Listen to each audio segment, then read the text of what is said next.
Good afternoon, Mikey and Masaya. I'm Aska from Living Society Media and Hijack Sandals. Yeah, congratulations on the collaboration with Hijack Sandals. I've traced the rich history of Jazzy Sport. Looking back at the journey of both the label and the shop, what does the milestone personally signify for you and the evolution of Jazzy Sport? So the most important thing is to continue with spirit without wavering. So, and I'm just happy and proud that we still doing this 25 years later. So how big is the role of jazz music in the Jazzy Sport movement? And finally deciding to take the core value, the open-minded and free form of the music as one of the values of Jazzy Sport.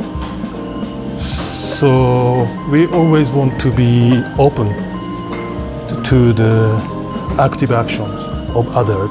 This time I felt farm is strong, passion. Yeah. So you're meeting with Taro, Taro Casson at File Records and Slum Village Cassettes spark a connection. Could you elaborate on those initial conversations and the core vision you both had when deciding to establish Jazzy Sport? And especially the idea of starting in Morioka before creating a similar circle in Tokyo. Why is in Morioka first? Because we have a partner in Morioka, DJ Chok, from when I was 18 years old. So he's originally from Morioka. And he used to work at the record store before. So at the same time he decided to be independent. So then he said he wanted to use the name of Jazzy Sport and study. So Jazzy Sport Music Shop, the JSMS, has been a physical anchor and influenced by stores like MR3 and evolving from Shibuya to Meguro. So how crucial was having a brick and mortar presence, venue for DJs and music lovers been to Jazzy Sport's identity, community building and overall strategy, especially in increasingly digital age? Actually, there was no specific strategy until now and from now on. So we are always trying to create a place where we can be excited and have fun. So if you do that, you will find something in that place that you cannot experience when shopping online. The label boasts a diverse roster, like from Gaggle to Cro-Magnon, and has released over 130 vinyl 230. 200. Okay. How would you describe the A&R philosophy at Jazzy Sport? What guides your decision in signing artists and selecting releases, particularly with your aim to raise the level of satisfaction for DJs and listeners seeking unique music? Yes, so we have never been conscious of the market or popular music. So we always release music that we feel is cool.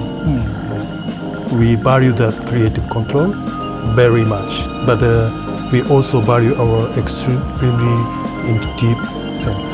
So a defining characteristic of Jazzy Sport is deep integration with sports, like from your futsal achievements to the APPI Jazzy Sport. How I pronounce it is APPI or API? Oh, API. Okay, API. So can you delve deeper into why this synergy is so fundamental to the label's ethos and how it influences Jazzy Sport's direction and reach? So I feel it is very important to always stay positive in sports and to focus on improving yourself. So this is an important thing for everyone to live. So I also believe that concept of understanding the strengths and weaknesses of others and supporting them to make your team stronger is a very important way of thinking in general.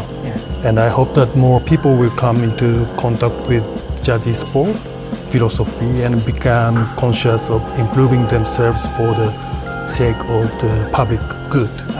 So beyond co-founding Jazzy Sport, you appear to be a key philosophical guide, particularly championing the music sport synergy and broader culture impact. What is your motivation, your why for continuing to push Jazzy Sport in these multifaceted directions, aiming to create a world where cool music sells? Because I want to pass on a better world to the future, even if it's just a little bit. So at one of the interviews, Jazzy Sport was described as a collective, and anyone can become a member of Jazzy Sport.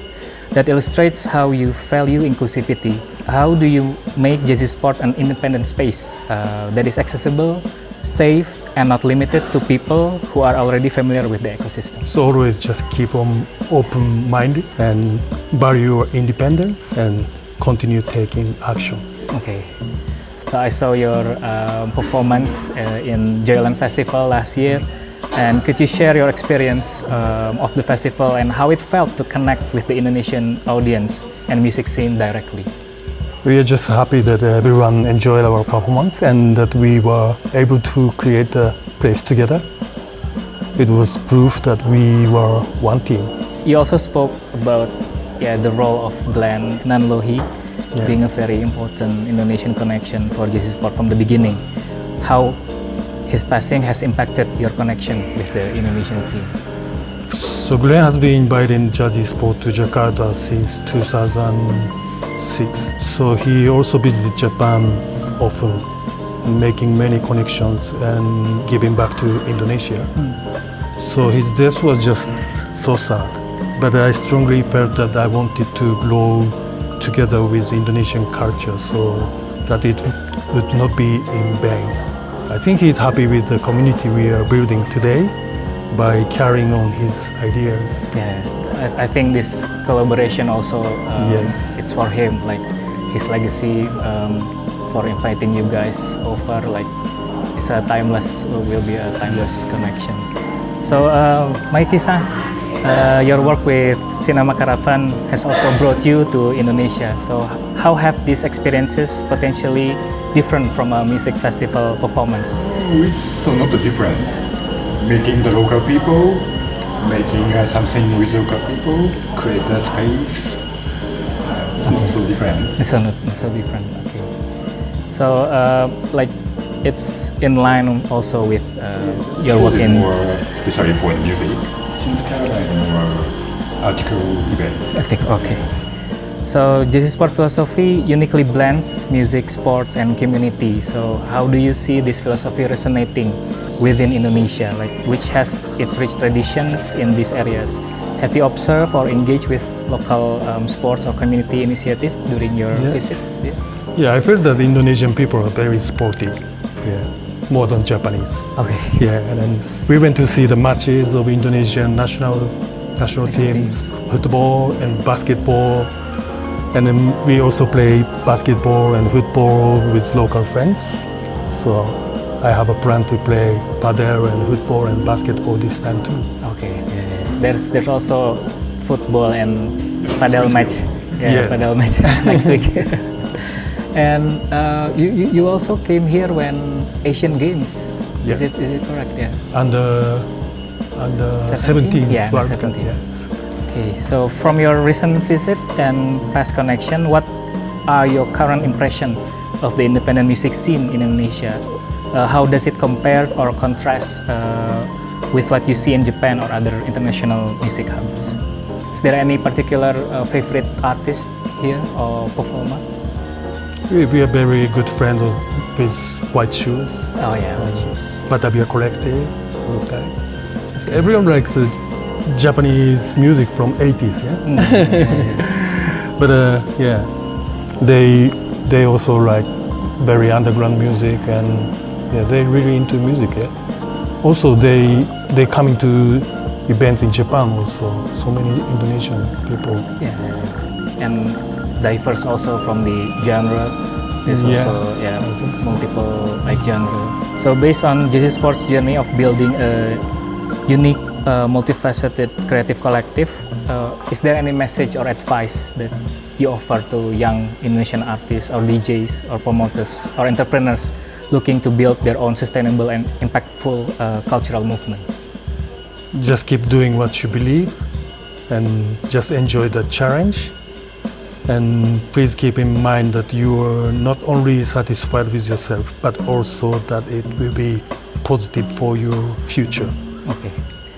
So what is the biggest dream that Jazzy Sport as a collective that you want to achieve in the future?